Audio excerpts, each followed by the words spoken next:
Yang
ini KTP korban ya?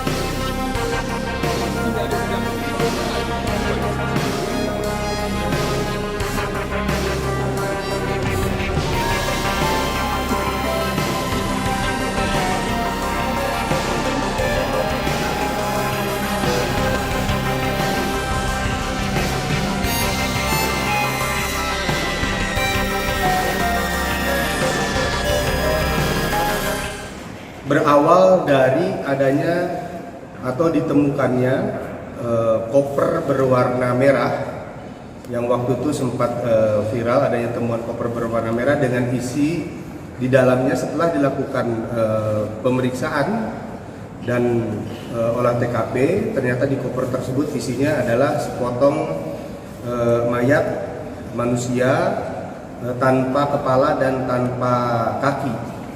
Selanjutnya tim Reskrim Polres Bogor melakukan olah TKP dan identifikasi terhadap mayat tersebut, dan dari hasil pengolahan TKP tim Resmob dengan Inafis Polres Bogor berhasil mengidentifikasi korban, juga berhasil mengidentifikasi pelaku dari keterangan saksi dan alat bukti yang diperoleh oleh tim olah TKP kami di lapangan.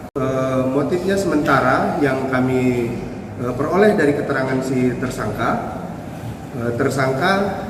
bertengkar karena diminta melakukan handjob oleh si korban, terjadi pertengkaran. Namun demikian kami masih melakukan pendalaman karena antara tersangka dan korban sudah menjalani hidup bersama selama 4 bulan kurang lebih di apartemen yang sama di wilayah Cisauk, Kabupaten Tangerang.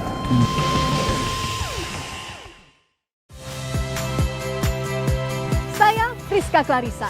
Saksikan program-program Kompas TV melalui siaran digital, pay TV, dan media streaming lainnya. Kompas TV, independen, terpercaya.